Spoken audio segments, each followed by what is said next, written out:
উপদেষ্টা নয় বরং জাতির সেফ এক্সিট প্রয়োজন, জাতীয় পরামর্শ সভায় বললেন আসিফ নজরুল।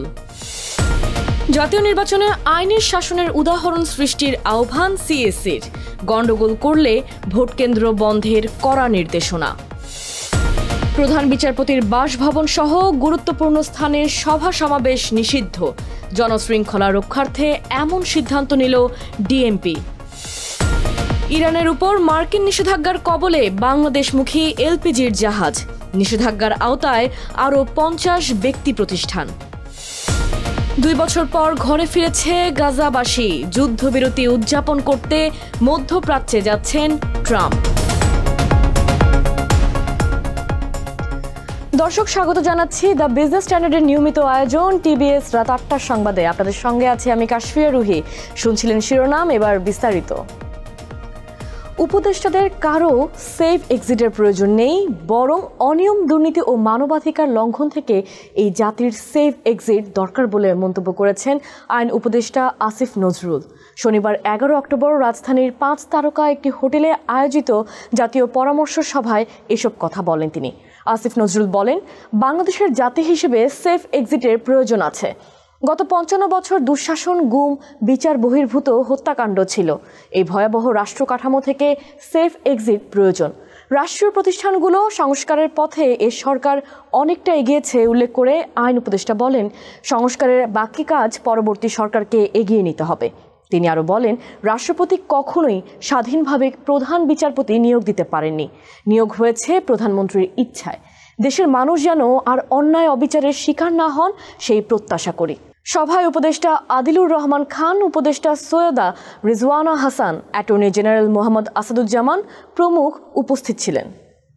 বাংলাদেশের নির্বাচনে নিরাপত্তা সবচেয়ে বড় চ্যালেঞ্জ বলে মন্তব্য করেছেন প্রধান নির্বাচন কমিশনার এএমএম নাসির উদ্দিন। তিনি বলেছেন, প্রশাসনিক, আইনগত ও প্রযুক্তিগত নানা চ্যালেঞ্জ থাকলেও নিরাপত্তা ব্যবস্থাপনাই সবচেয়ে কঠিন বিষয়। শনিবার সকালে চট্টগ্রাম নগরে ভোট গ্রহণকারী কর্মকর্তাদের নিয়ে অনুষ্ঠিত এক কর্মশালায় প্রধান নির্বাচন কমিশনার এসব কথা বলেন।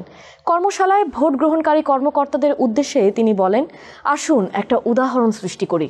এই দেশে আইনের শাসন কাকে বলে, আমরা এই ইলেকশনে এটা দেখাতে চাই, তাতে যা হওয়ার হবে। নির্বাচনী কর্মকর্তাদের প্রতি কড়া নির্দেশনা দিয়ে তিনি বলেন, ভোটের দিন যদি কেউ গণ্ডগোল করে তাহলে ভোট কেন্দ্র বন্ধ করে দেবেন, প্রয়োজনে পুরো আসনের ভোটও স্থগিত করা হবে।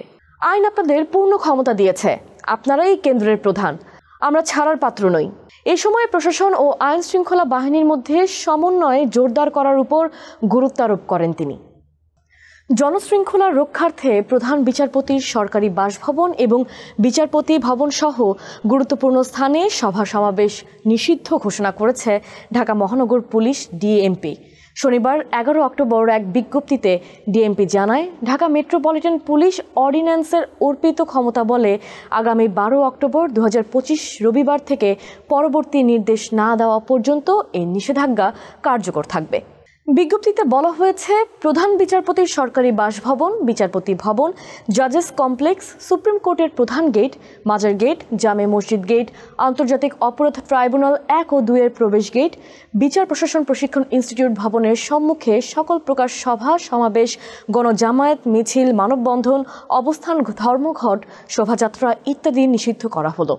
এছাড়া বিভিন্ন দাবি দেওয়া আদায় ও প্রতিবাদ কর্মসূচির নামে যখন তখন সড়ক অবরোধ করে যান চলাচলে বিঘ্ন না ঘটাতে সংশ্লিষ্ট সবাইকে অনুরোধ জানিয়েছে ডিএমপি। ইরানের 50 ব্যক্তি প্রতিষ্ঠান ও জাহাজের উপর নতুন নিষেধাজ্ঞা আরোপ করেছে যুক্তরাষ্ট্র। এর মধ্যে বাংলাদেশমুখী একাধিক ইরানি তরলীকৃত পেট্রোলিয়াম গ্যাস চালানের জাহাজও রয়েছে। ওয়াশিংটন জানিয়েছে, তেহরানের জ্বালানি রপ্তানি নেটওয়ার্ক ভেঙে দেওয়া এবং ইরানের সহায়তাপ্রাপ্ত সন্ত্রাসী গোষ্ঠীগুলোর অর্থায়ন বন্ধের অংশ হিসেবেই এই পদক্ষেপ নেওয়া হয়েছে।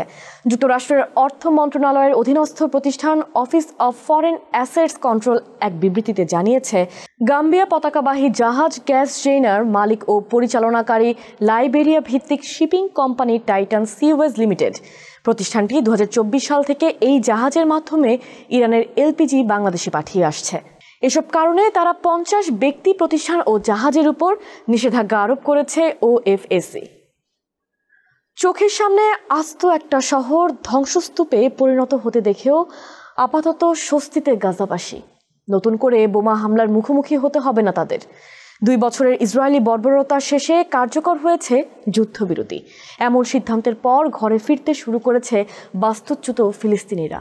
আর যার প্রচেষ্টায় এই যুদ্ধবিরতি, সেই মার্কিন প্রেসিডেন্ট ডোনাল্ড ট্রাম্পও এবার যুদ্ধবিরতি উদযাপন করতে মধ্যপ্রাচ্যে যাচ্ছেন। 12 অক্টোবর মধ্যপ্রাচ্যের উদ্দেশ্যে রওনা হবেন ট্রাম্প। প্রথমে পা রাখবেন ইসরায়েলে, সেখানে ভাষণ দিয়ে গাজা চুক্তির আনুষ্ঠানিক স্বাক্ষর অনুষ্ঠানে যোগ দিতে পরদিন মিশরে যাবেন তিনি। তবে ইসরায়েলি জিম্মিরা মুক্তি পাওয়ার পর আবারও গাজায় বোমা হামলা শুরু করতে পারে ইসরায়েল, এমন সন্দেহ আছে অনেক বিশ্লেষকের। তাই এ ব্যাপারেও কার্যকর ভূমিকা রাখতে ট্রাম্পের দিকে তাকিয়ে বিশ্ব নেতারা। ইসরায়েলি প্রধানমন্ত্রী বেনিয়ামিন নেতানিয়াহুকেও চাপ দেওয়ার পরামর্শ দিচ্ছেন তারা। দর্শক, এই ছিল টিবিএস রাত 8টার সংবাদে। এতক্ষণ সাথে থাকার জন্য ধন্যবাদ সবাইকে।